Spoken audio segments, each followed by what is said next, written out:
नमस्कार दोस्तों। दोस्तों, आज जो वीडियो आपके सामने प्रेजेंट करने जा रहा हूं उसका शीर्षक है ओनिंग अ हाउस, यानी कि मकान कब बनेगा या मकान का सुख कब मिलेगा।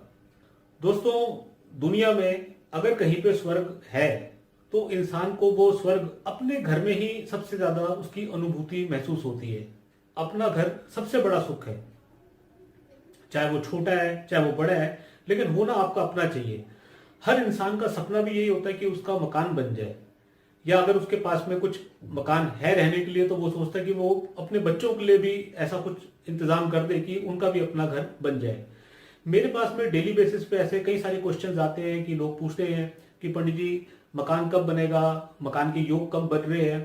तो अब वो योगों को जानना बहुत जरूरी है कि जब सवाल उठता है कि योग कब बन रहे हैं, वो जन्म कुंडली में यदि योग होंगे मकान बनने के तो वो कौन से योग हैं।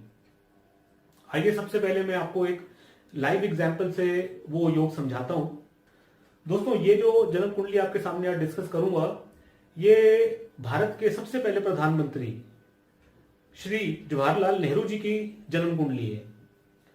दोस्तों, ये देखिए कर्क लगन की कुंडली है जिसमें चंद्रमा लगन में बैठे हैं। तो यानी कि लगन कुंडली और चंद्र कुंडली दोनों ही कर्क हैं। मकान के लिए हमने चौथा भाव देखना होता है, क्योंकि ये सुख का भाव भी है और सुख डायरेक्टली हमारे निवास स्थान से जुड़ा हुआ है, हमारे घर से। इस केस में आप देखेंगे कि चौथे भाव का स्वामी शुक्र अपने ही भाव में, अपनी ही राशि में बैठा है, जो कि 11वें भाव का लाभ के स्थान का स्वामी भी है। तो ये बात तो बिल्कुल प्रॉमिस हो गई इनकी कुंडली में कि इनको मकान का सुख मिलेगा और बहुत लग्जरियस तरीके से इनका लाइफस्टाइल रहेगा, जो कि ऐसा हुआ भी। जिस समय इनका जन्म हुआ तो उस समय इनके पिता श्री मोतीलाल नेहरू जी, जो कि एक बहुत अच्छे प्रैक्टिसिंग वकील थे, वो कोई बहुत ज्यादा अच्छे एरिया में नहीं रहते थे, लोकेलिटी कोई बहुत ज्यादा अच्छी थी नहीं, परंतु बच्चे के नसीब में था अच्छे बड़े मकान में रहने का सुख। तो हुआ ये कि इनके जन्म के कुछ ही टाइम के बाद में मोतीलाल नेहरू जी ने जो है 9 एल्गिन रोड पे अपना निवास स्थान ले लिया, जो कि एक वहां का इलाहाबाद का बहुत ही पॉश इलाका हुआ करता था। यह हुआ कब? उस समय बुध की दशा चल रही थी, महादशा, जो कि चौथे भाव में चौथे भाव के स्वामी के साथ है। 12वें भाव की दशा थी, तो यानी कि मकान चेंज होना था। उस समय जो सब पीरियड था वो सब पीरियड शुक्र का था, यानी कि बेटरमेंट की तरफ, लाइफ में अपग्रेडेशन होनी थी, मकान के अंदर में एक बेटर हाउस के अंदर में जाना था। तो इन्होंने वहां पे शिफ्ट किया। लेकिन इनकी कुंडली में ये प्रॉमिस इतना स्ट्रांग था, और क्योंकि दशा भी चल रही थी तो उस दशा के अंदर में वो प्रॉमिस तो फुलफिल होना था। बुध के अंदर में जब राहु का सब पीरियड आया 1930 में, इलाहाबाद का जो सबसे बड़ा मकान, या उसको आप हवेली कहिए, एक बहुत बड़ा ह्यूज मैंशन आनंद भवन, वो खरीदा गया। उस समय मोतीलाल नेहरू जी ने आनंद भवन खरीद करके अपने पूरे नेहरू परिवार को उसमें शिफ्ट कर लिया। 1970 तक वो प्रॉपर्टी नेहरू फैमिली के पास में रही। उसके बाद 1970 में स्वर्गीय इंदिरा गांधी जी ने उसको डोनेट कर दिया। अब आप ये देखिएगा कि जो राहु था वो 12वें भाव में था। जो 12वां भाव है वो पिता से चौथा भाव है, यानी कि पिता का मकान। 9th हाउस से हम फादर को देखते हैं, और 9 से चौथा भाव पड़ा 12वां, यानी कि फादर की प्रॉपर्टी। राहु सब पीरियड के अंदर में आनंद भवन लिया गया। आप ये देखेंगे कि राहु के ऊपर में बृहस्पति की दृष्टि है। बृहस्पति जो है भवन निर्माण का कारक है। बृहस्पति इस केस के अंदर में मंगल से देखा भी जा रहा है, जो मंगल जो है कारक ग्रह है प्रॉपर्टी का। नवाज कुंडली में भी यदि आप देखेंगे, शुक्र जो है चंद्रमा के साथ में बैठे हैं और यहां पे भी बृहस्पति से दृष्टि पा रहे हैं। तो आप ऐसा समझिए कि बच्चा होने के बावजूद भी इनके नसीब में बड़े मकान का सुख लिखा था, तो पिता के पास में ऐसे मीन्स क्रिएट हुए कि जिस वजह से वो इतना बड़ा मकान या हवेली ले पाए। दोस्तों, वो पैरामीटर्स क्या हैं वो जानने जरूरी हैं कि मकान कब बनेगा, किन दशाओं में बनेगा।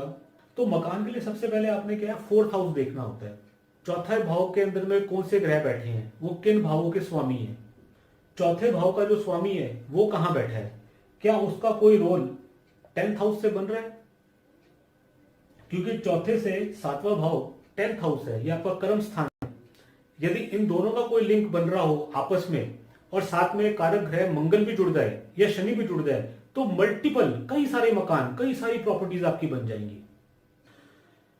चौथे भाव का स्वामी खराब भाव में नहीं पड़ना चाहिए, या चौथे भाव पे कोई क्रूर ग्रहों का प्रभाव नहीं पड़ना चाहिए, पीड़ा नहीं आनी चाहिए।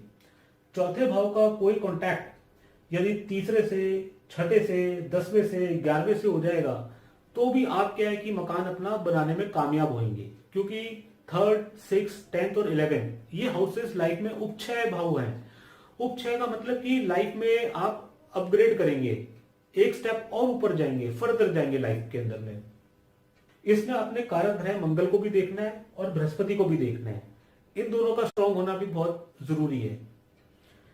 मकान किन दिशाओं में बनते हैं ये भी जानना बहुत जरूरी बात है। आपने चौथा भाव देखा, 10th हाउस देखा, जो हाउसेज आपने कंसिडर करने हैं। सेकेंडली आपने प्लैनेट्स देखने हैं कि बृहस्पति, शुक्र और मंगल जब जब इन ग्रहों की दशाएं चल रही होंगी, चाहे वो महादशाएं, अंतरदशाएं या प्रयुत्तर दशाएं, इन पीरियड्स के अंदर में ही आपका मकान बनेगा।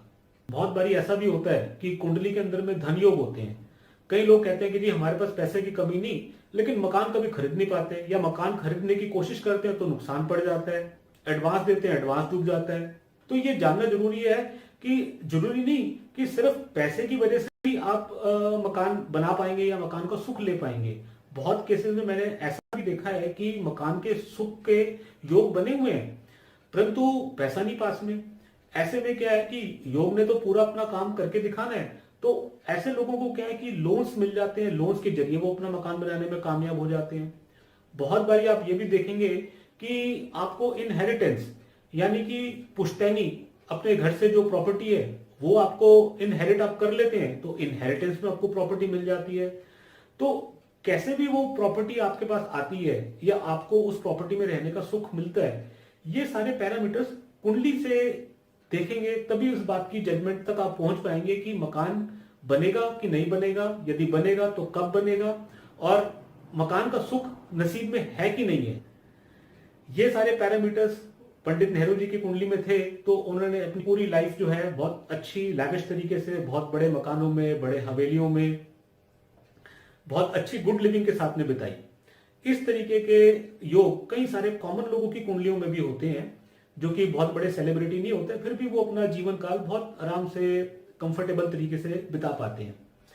तो आपकी कुंडली में यदि ऐसे कोई योग हैं उसको आप जानने की कोशिश कीजिए। यदि मुझसे आपको कोई ज्योतिष राय की आवश्यकता हो तो अपने नंबर्स आपसे शेयर कर रहा हूं, आप कभी भी मुझसे कांटेक्ट कर सकते हैं। यदि आज का वीडियो आपको अच्छा लगा हो तो आप इसे लाइक कीजिए, दोस्तों में शेयर कीजिए, चैनल को सब्सक्राइब कीजिए और नेक्स्ट वीडियो की प्रतीक्षा कीजिए। नमस्कार।